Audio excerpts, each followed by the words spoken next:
Welcome guys to this channel. This is Automation Gizmo. And in this video, you're going to be learning how to use the different types of blocks that are available in Siemens using Tier Portal.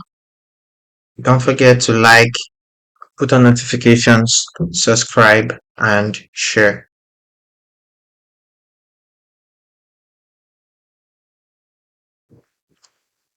So there are three main types of block in Siemens programming, both for step 7 and Tier Portal. There is organization block, there is function block, there is data block, and then there's function. So there are four types. And now we'll start with organization block. So when you open a new project and a new project in Siemens, the first block you meet is function organization block, which is OB1. This is OB1. This is the main block. This is the main block where you call your different blocks. So this is a block that the CPU scans. So it scans these organization blocks. Organization blocks are blocks that they affect the CPU. So they directly affect the CPU. So the main one is OB1, and the OB1 is the first block. So if you go to add new blocks, so for organization blocks, you see program cycle. So this program cycle is OB1. So it says it's executed cyclically.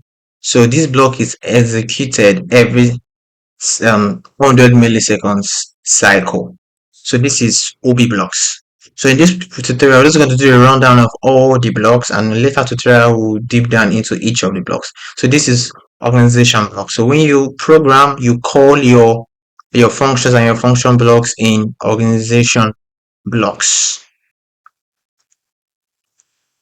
And then we have also different types of organization blocks. There's startup, there is time delay, there is hardware interrupt, there's IO access, there's programming errors. Two very important blocks that we, three important organization block we use: program cycle, startup, and programming error. They are very important when you program, and they help for diagnostics. So organization blocks basically they provide diagnostics functions. So you use organization blocks for diagnostics functions.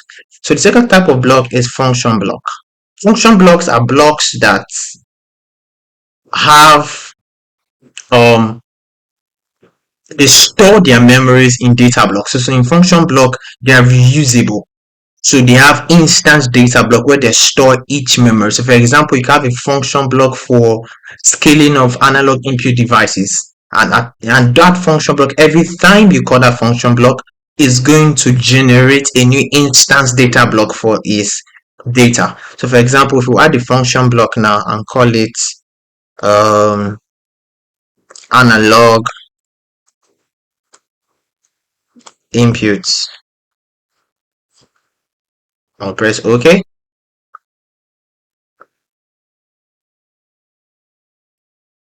So now the function block has been created. So if we quickly just do scaling, let's say we do num x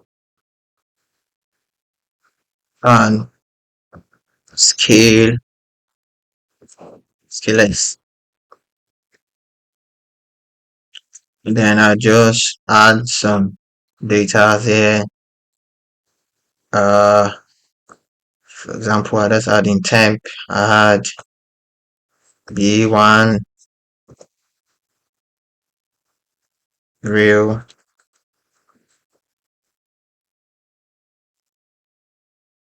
b2, b3, b4, b5 int, b6 int, b7, b6 int, b5 int. So and then we just do b5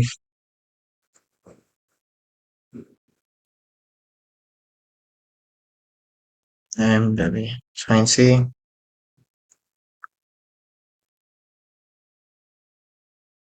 W6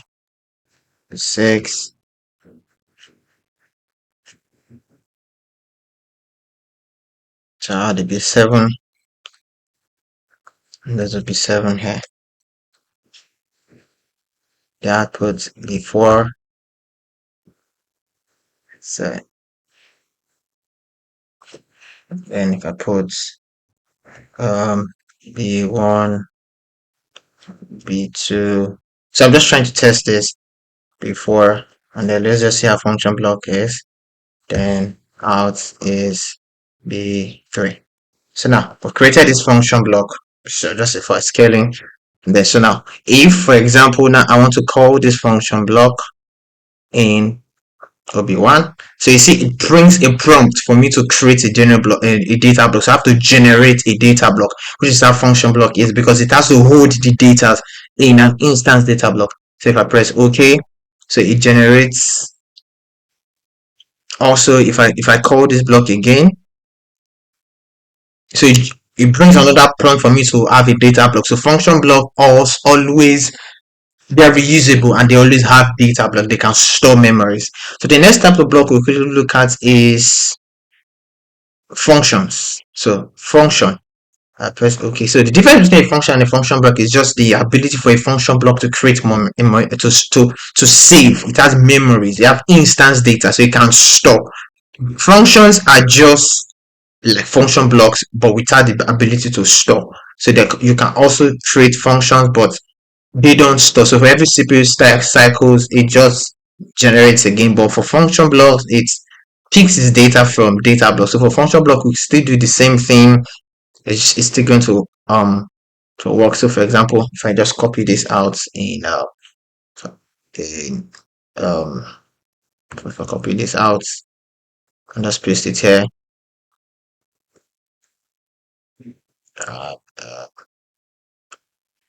And come here, just copy out everything here.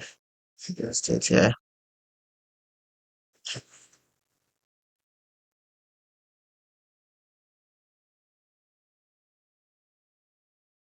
So now I've done the same thing in function. So if I'm calling this block,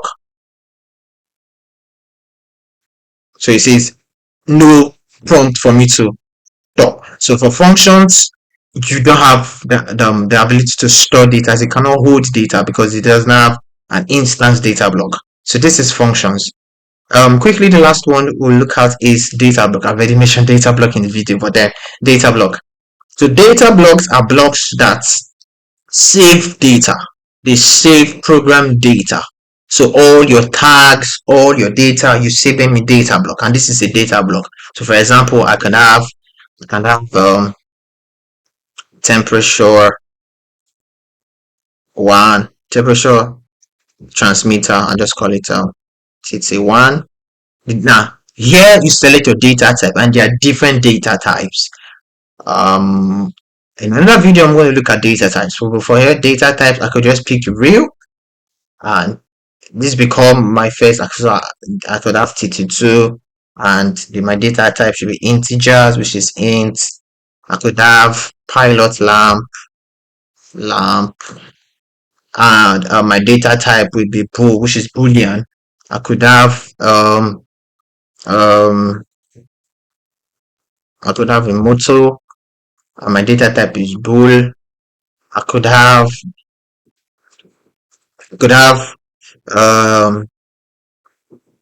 I could just have positions, and my data type this time will be an array. Let's say array of 1 to 10 of real. So for data blocks holds your data. So you use data blocks to store your data.